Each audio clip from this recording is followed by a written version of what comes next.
tapi saya nggak pernah nyari. Gitu. Gue biasanya kalau discovery musik baru bisa dari, kalau sekarang di streaming lagu gitu, kalau gue lagi dengerin satu kan dia kadang-kadang merekomendasikan band lain, kadang-kadang itu lumayan gue cek sih.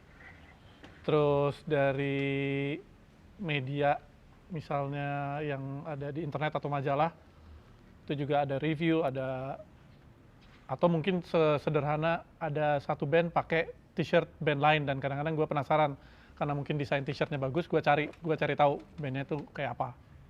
Kalau gue berusaha emang mau update aja karena pengen tahu kayak apa sih sekarang yang lagi didengerin, yang lagi orang mencari atau lagi hits atau apalah itu namanya gitu, gue coba cari.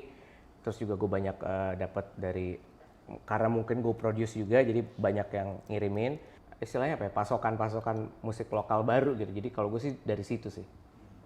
Ya sebenarnya sih gak jauh beda dari teman-teman semua ya, lewat DSP, lewat internet ya, dan ya sebenarnya saya hobi nonton konser ya, tapi apa boleh buat sekarang nggak bisa lagi, jadi dari internet lah kira-kira.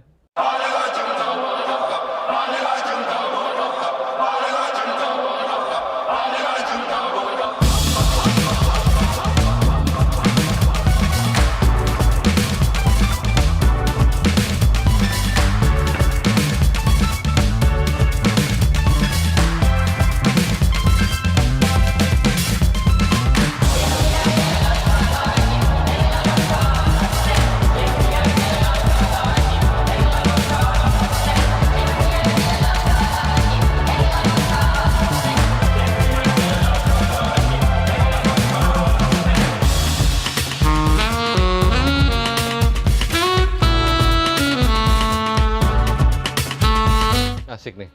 Ya saya tuh suka ini nih, kombinasi akustik sama elektronik tuh, saya suka.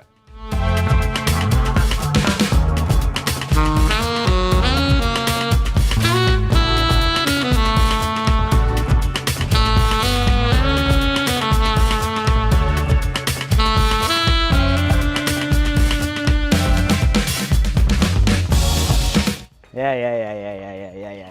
Gue tahu. Ini gue tahu banget. Siapa musisinya? Ini harusnya Tommy Pratomo, imot-imot, ada alto saxophone sama Rishanda produsernya kalau gue nggak salah. Karena kebetulan gue yang produce album pertamanya Tommy, jadi gue tahu banget tahunnya. Oh iya, vokalisnya pemalas ya? Kenapa tuh? Oh yang nggak ada ya?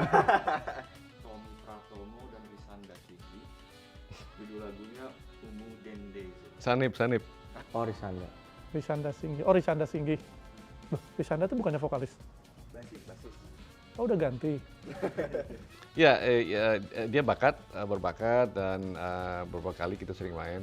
Buat gue Rishanda tuh produser yang unik ya. Dia tuh bisa, gue penasaran kalau dia ketemu Tommy bunyinya kayak apa. Ternyata hasilnya seperti itu, keren banget. Keren sih 80s menurut gue ya. Ini kayak soundtrack kalau lagi di kapal pesiar atau mungkin di Vegas. Ya gue sih sejujurnya jarang dengerin yang seperti ini, cuman seru sih ini.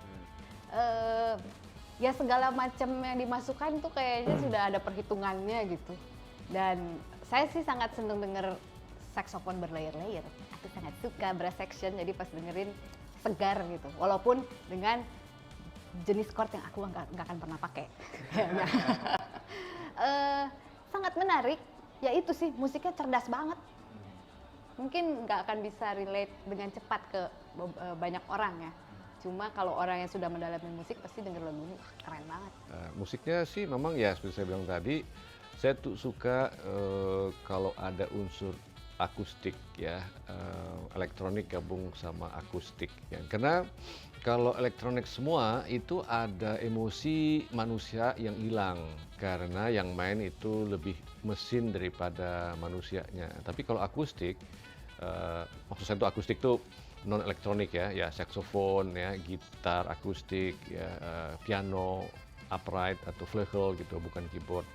Itu rasanya unsur manusianya itu lebih ada, karena kalau kita main pakai jari-jari gitu ya, itu petikannya itu atau sentuhannya itu akan lain keluarnya dibanding kalau kita hanya main keyboard. Nah, jadi kalau kita tekan piano gitu ya, piano akustik gitu ya, itu lebih ada nuansa emosinya dibandingkan kalau kita mencet keyboard gitu. Ada yang hilang di tengah jalan tuh, ya karena alatnya elektronik sih ya, dibandingkan akustik. Nah, saya suka tadi itu karena ada kombinasi antara manusia dan mesin. Ya kalau semuanya mesin, rasanya musik yang tujuannya dari hati ke hati nggak nyampe tuh. Ya kan musik itu kan sebenarnya kan perasaan dari hati ke hati. Kalau dari mesin ke hati ya nyampe sih, kedengaran ya, mungkin terasa tapi nggak sebanyak kandungan emosi kalau alat itu dipakai akustik. Jadi asik kombinasi Sanip dengan tadi Tommy ya, modern tapi masih ada unsur 80s-nya juga, tapi modern. Kalau gue lebih tight drum and bass tight banget. Terus sama brass section si trompet dan saxophone tenornya juga seru. Cuma gue mengharapkan lebih sebenarnya, apalagi setelah tahu orang-orang itu yang bikin gitu. Jadi gue mengharapkan ada kejutan apa gitu di situ. Jadi maksudnya itu udah keren, tapi melihat nama-nama yang ada di situ harusnya bisa lebih dikesiniin gitu. Jadi ya tapi overall keren, cuma menurut gue berharap lebih akan ada apa gitu, kejutan apa gitu semisal gitu kayak gitu. Tapi ya kayak scene dan sampling-samplingnya juga pemilihan buat suara-suaranya buat di departemen soundnya gue suka juga sih. Oke. Kalau gue lihat sih kalau kayak di jenis musik seperti ini ya, memang justru karena kebanyakan sampling kan, kalau dari yang gue denger ya, sepertinya banyak menggunakan sampling, dan memang ambience itu justru didapatkan dari menambah elemen-elemen kayak tadi kan ada suara teriakan-teriakan yang hampir kayak chanting Afrika gitu. Itu yang memberi nuansa supaya lagunya tuh tetap hidup in a way menurut gue. Jadi kadang-kadang memang tricky sih kalau kita bikin musik yang ini kan konsepnya kayak agak-agak deep house campur, ya gue kayak ngedengerin era-era lama musik dance di UK tahun 2000-an tuh kayak gini modelnya gitu. Jadi pendekatannya memang pasti harus memberikan elemen-elemen hidup supaya musiknya tuh tetap live gitu, tetap berasa live. Dan memang menurut gue sih tetap sangat pas ya kalau buat jenis musik seperti ini gitu. Kalau tadi memang lagu sebelumnya kan simple banget, sangat simplicity. Tapi kalau lagu seperti ini memang harus seperti itu nuansanya supaya dapat vibe-nya, tapi dijagain dengan groove yang boleh dibilang karena dia sampling jadi repetitif kan. Nah, nuansa-nuansa dari ambience-nya ini yang memberi pergerakan dinamisme buat lagunya sih menurut gue gitu. Sampai detik ini sih itu hal yang masih sangat sulit kalau buat Mocha. Tapi ya setelah udah masuk album ke-6, ibaratnya kalau masak udah tahu gitu, ngasih garamnya segini aja gitu misalnya, bumbunya cukup sampai sini gitu. Tapi kalau misalnya memang kebutuhannya harus banyak, ya udah nggak apa-apa gitu. Kalau saya sih begitu. Ya kalau Mocha ya jam terbang sih akhirnya yang menentukan tahu kapan kita harus berhenti. Biasanya pasti kalau kayaknya segini udah cukup nih, udah cukup enak, udah di stop sih. Biasanya kadang-kadang ada beberapa lagu yang kayak nggak kelar-kelar, akhirnya lagunya di cancel sih. Disimpan, mungkin riffnya bisa diambil lagi suatu hari, dicincang lagi gitu, diambil.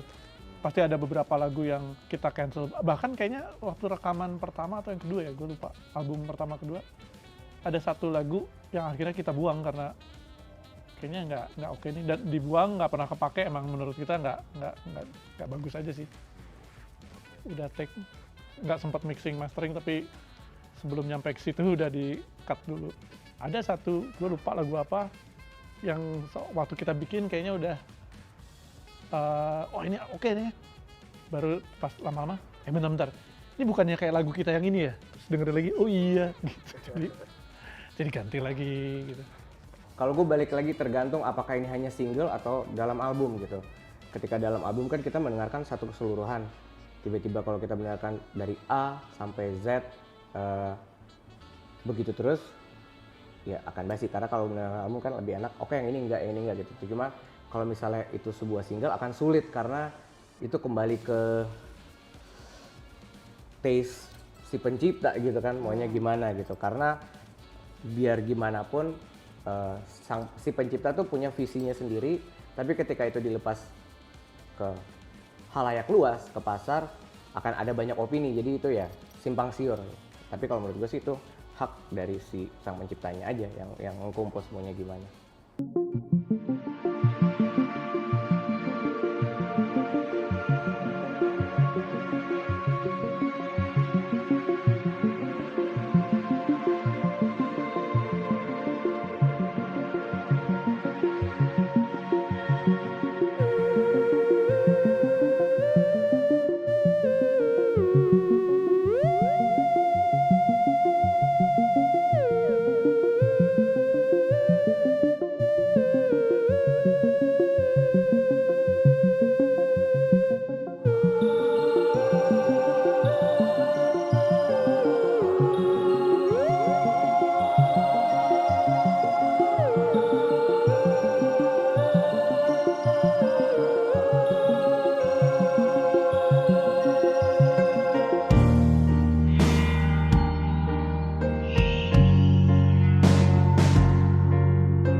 Ini proyek satu orang ya?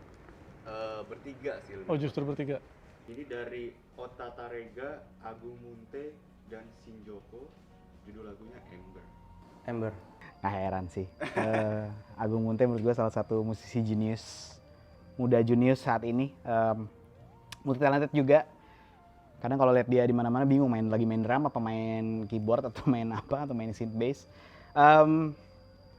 Gue seneng yang pertama gue seneng karena berani ya. Menurut gue dia berani banget, musik yang berani. Kenapa berani? Karena dia mengedepankan instrumennya tuh mixingannya unik banget.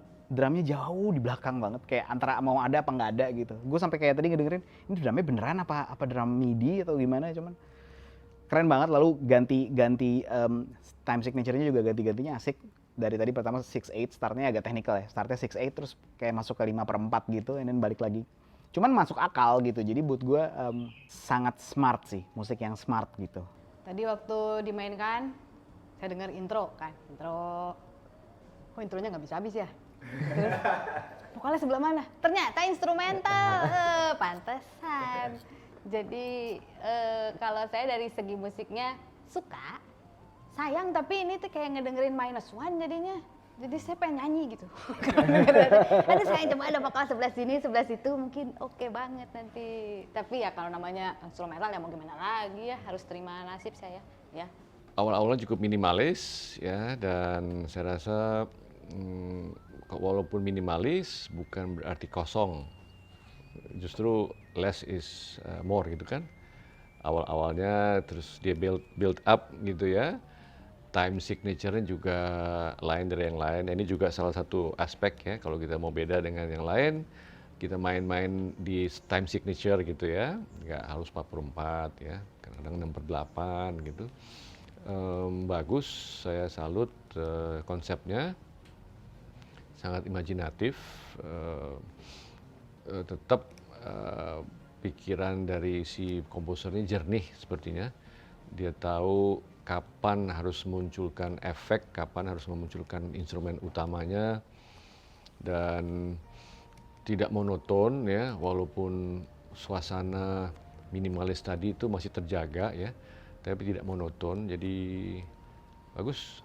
Gue dengarnya itu terdengar seperti musik barat menurut gue ya, tapi melodinya terdengar sangat Indonesia gitu, seperti musik-musik Indonesia di era-era golden era gitulah, kejayaan di tahun 70 akhir ke 80 sih, lebih ke 80, tapi yang amat sangat Indonesia lah seperti itu terdengarnya. Terus yang paling gue suka musiknya instrumental tenang, tapi cara dia main drumnya, maksudnya kredit gue sih ke pemain drumnya, keren banget, lebih kayak math rock gitu, main keren banget. Tapi tadi begitu dikasih tahu namanya, oh ya tahu, karena si Agung Munte itu emang session player, pemain piano, session player. Gue nggak tahu kenapa pas denger melodinya tuh gue kayak ngerasa kayak orang lagi journey gitu. Orang lagi journey terus tiba-tiba di satu sisi dia kayak menemukan harapan gitu. Di chorusnya tuh kayak dia ketemu harapan tuh di B-sectionnya. Jadi kayak semuanya kebuka gitu.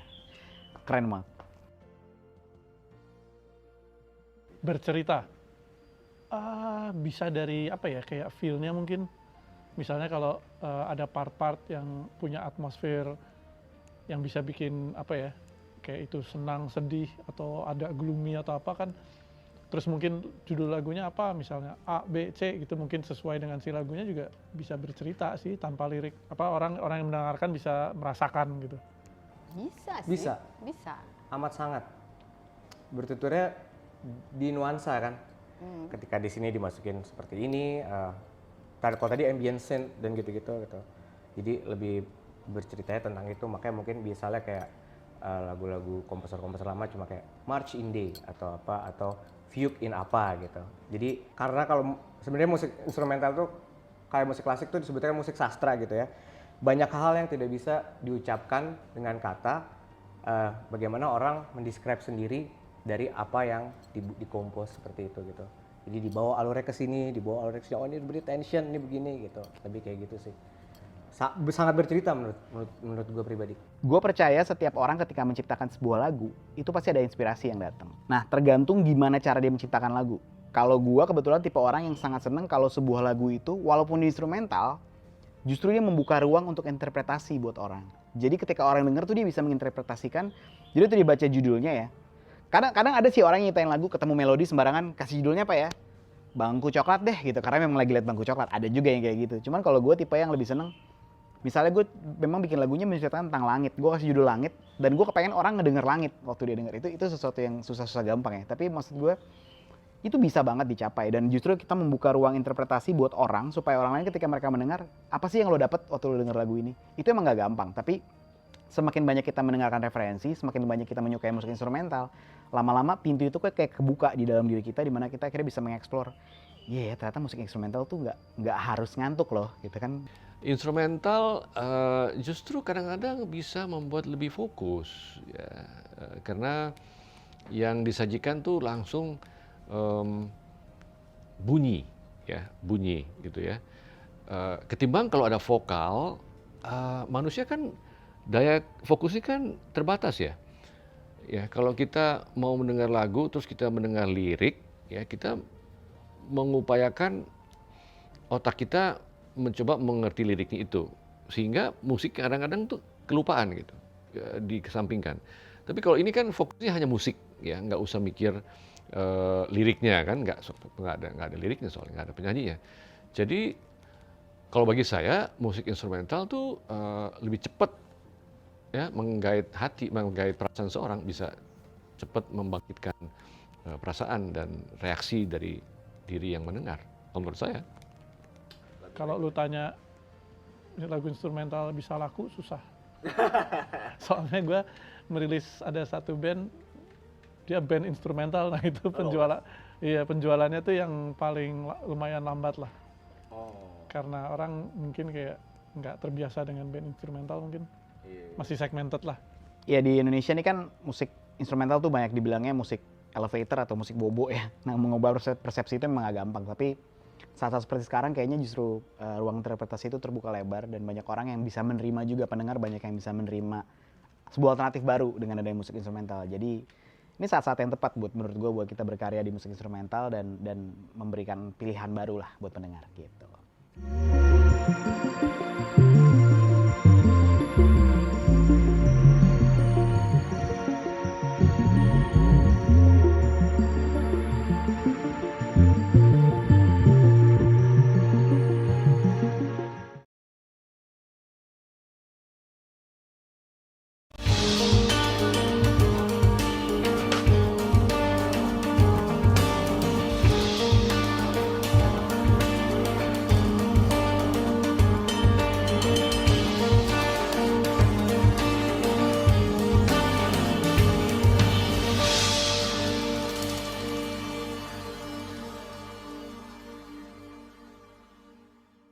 Ngaco.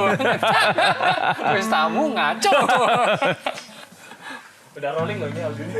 Oh ya itu aja pembukanya tadi Oh, iya. kayak gitu. Iya ya. Ya udah main deh ya. Ini gimana? Oh lagumu aja, ini aja. Bener. Main di mana? Aku sih tapi emang nggak apa-apa musiknya A. Bener gitu? Iya bener. Gitu aja.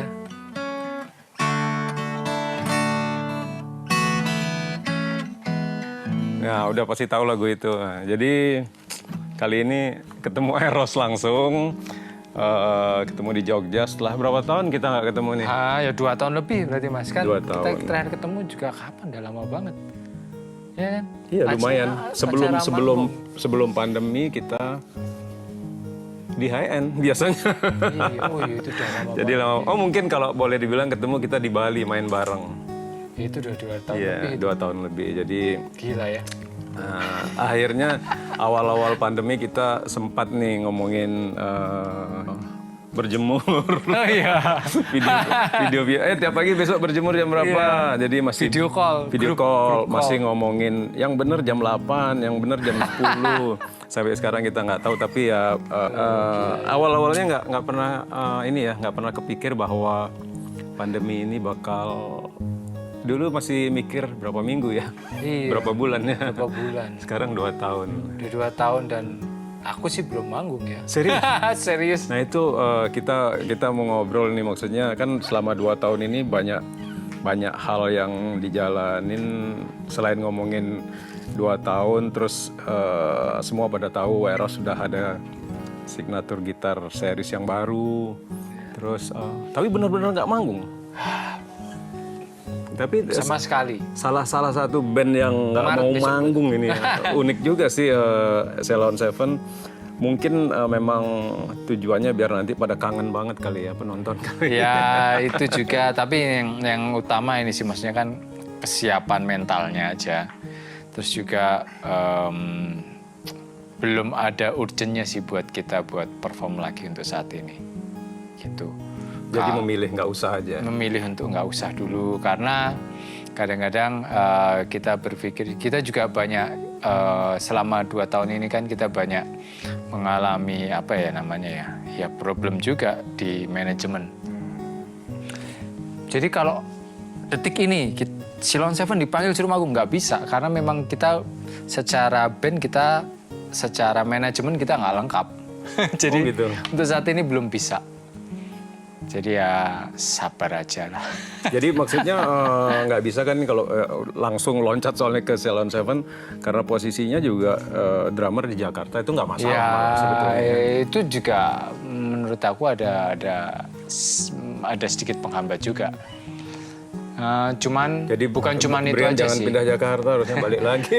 Iya ya aku sih lebih kalau aku pribadi aku lebih suka ya kayak dulu kan Ceylon Seven itu kan kayak brotherhood kan. Iya, iya, Jadi iya.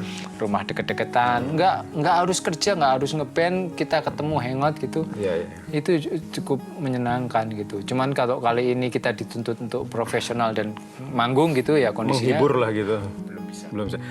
Tapi selain manggung ngumpul nggak? ngumpul ya. Kayak yang di Jogja. Iya yang dia ngumpul latihan gitu nggak? Oh, kalau latihan nggak ya, kita cuman apa ya? Mungkin kalau pas Gedereng-gedereng. Duta sama Adam jamming atau aku kadang ikut apa isi-isi gitu, malah bukan lagunya Sheila. Jadi kayak lagu-lagu kangen-kangenan ya. Iya. Si Adam sama Duta dia lumayan sering ketemu hampir setiap weekend. Aku kadang-kadang kalau pas nggak main sama anakku nggak apa lagi bosen di rumah ya aku sama mereka gitu. Ngejam. Ya lebih seringnya ini sih kita bercanda-bercanda. Layaknya gelap malam yang indah karena bintang. Oh, oh, oh. Oh, oh, oh. Tanggal 6 Mei 2021 kita sempat live IG Ceylon Seven. Jadi pas ulang tahunnya Ceylon Seven, Iya. itu kita bertiga itu sangat mengobati apa ya kerinduan. Jadi mungkin kita terakhir manggung kan Maret 2020 berarti ya Mas ya? Lama ya. 2020 ya? Iya 2020. Iya Maret 2020 itu terakhir kita manggung. Terus terakhir kemarin. Maret 20 itu PSBB pertama. Oh iya. Jadi sebelum 20-an berarti itu. Itu terus bawain lagu Ceylon Seven lagi tanggal 6 Mei 2021 itu. Akustikan. Akustikan. Wah, gila. Itu yang nonton berapa di IG? Pasti banyak banget. Banyak. Ya, jadi kalau sekarang ditodong, ayo main, nggak bisa, belum bisa. Iya. Ya salah satu yang memang beberapa teman-teman juga nanya, Sheila kok nggak pernah main ya, nggak pernah mau ada yang misalnya ngumpul nggak mau ya mungkin ya memang kan ya tadi Eros sudah jelasin. Nah kita ngomongin yang lama aja Ros ya kalau gitu kita nih loncat nih ke tiba-tiba ngomongin yang pandemi. Oke. Sekarang ngomongin Eros secara pribadi. Kalau ngomongin umur kan nggak enak kita ya. Nah ngomongin tahun aja. Start mainnya tahun berapa? Kalau sebenarnya aku tuh dibeliin gitar pertama tahun 93. Itu kelas 2 SMP. Cuman aku denger musik 93 Mas Bujana udah di TV aku udah lihat. 94 gigi. Tapi sebelum gigi ya. Apa Mas dulu Mas acaranya? Telerama. Ya itu. Kalau sebenarnya kalau aku bilang belajar musik dari kecil karena mamaku kan penyanyi dulu. Iya. Rumahku dibikin studio. Jadi dari kecil sadar nggak sadar ya pasti kebawa lah dengarnya orang-orang yang lebih dewasa di sekitarku. Kayak Lingkungannya band lah. ya mungkin waktu TK anak-anak lain nyanyinya lagu Pelangi-Pelangi, Bulanku Ada 5, aku udah mau nyanyi Semut Hitam. Wow, God bless. lumayan. Jadi itu jadi sedikit masalah. Iya. Dan guruku juga, apa itu Semut Hitam? God bless. Terus yang lain gambar pemandangan, aku gambar album covernya God bless yang Semut Hitam. Oh, yang hitam itu kan? Yang hitam, yang masian pakai gitar kramer putih. Putih ya. Nah itu aku gambar itu. Guruku heran, ini gambar apa? Yang lain gambar pemandangan, kamu kok gambar ini? Berarti referensi pertama dengar itu? Iya, kalau yang band rock itu ya pertama itu. Sebelum itu Michael Jackson. Oh, Karena mamaku penggila Michael Jackson. Oh, Michael Jackson zaman Jackson 5 sampai Michael Jackson. Wah, aku lahir udah ini Mas, Udah Michael Thriller. Jackson. Oh, udah baru ya. Zamannya beda. Jadi selain kayak slang gitu. Oh, slang ya, itu slang Kan berarti. setelah itu ya berarti. Setelah itu SD kelas 5, kelas 6. SMP itu slang banget. SMP slang banget. Ya, terus SMA Gigi. Getaran dirimu hangat terasa. Jangan. Karena kan festival. Kalau festival kalau bawain lagunya Gigi pasti menang. Oh gitu. Jadi sempat ikut festival. Oh sempat. Jadi dulu Silon Seven itu. Oh pakai nama Silon Seven? Dulu Sila Geng, sorry. Oh. Sila Geng itu cari uangnya dengan main festival. Karena kalau manggung biasa mungkin kita nggak dibayar. Ataupun salaman hadiah. aja. Nyari hadiah, uangnya dikumpulin buat bikin demo. Oh. Gitu. Kalau cuma manggung biasa, wah ya cuma salaman sama nasi bok biasanya. Nah itu Tapi kalau festival dapat duit banyak. tahun piro itu? Silon Seven itu kan 96 ya Mas. 96, oke. Berarti ya 96, 97, 98 kita udah ke Jakarta, udah tawarin demo. Oh iya 98 ya. Jadi 96, 97 itu kita banyak festival, hampir hampir setiap ikut itu pasti menang. Pasti menang. Lagunya apa? Gigi dong. Oh, lagu Gigi. apa? Melayang, itu terus apa lagi? Tapi ini Di-improve dong, tapi pakai apa atraksi-atraksi aneh gitu lah. Nggak, ngomong-ngomong 96, 97 seingatku yang aku pernah, nggak tahu ya, dulu pernah dikasih demo sama... Iya, aku pembuka itu. Aku Silon Seven, Di Kridosono. Sila Geng buka Gigi sore-sore. Di Kridosono kan? Kridosono. Acara Levi's kalau nggak salah. Acara Levi's, ya. Mau nitip demo buat mas-mas Gigi gitu. Wah seneng ini. Wah oh ya diterima sama nggak tahu manajer atau apa nggak tahu gitu ya. Terus kemudian berapa tahun kemudian setelah berapa tahun kemudian setelah Silon Seven setelah Silon Seven-nya jadi sama labelnya yang kemarin udah jalan apa segala macam. Nggak usah disebut ya, Sony. Oh, label Sony, oke. Terus ketemu sama Mas Bujana karena memang satu label. Mas dulu inget nggak tahun 97 ada anak agak dekil sih gitu cuman Baunya bau duta gimana? yang detil duta. Oh, kamu nggak? Saya nggak berminyak, saya berminyak. Ya. Oke. Oily ya. Ya, oli. Ya itu ciri khas Jogja loh. Iya. Oke, terus Mas inget nggak dulu ada yang ngasih CD? Jawabannya Mas Bujana lempeng. CD opor rek. Jadi nggak sampai. Nah kayak kalau nggak salah itu katanya Adam yang ngasih demo ke aku. Aku sama Adam. Iya ngasih demonya ke aku. Terus bener ngasihnya ke aku ya? Enggak.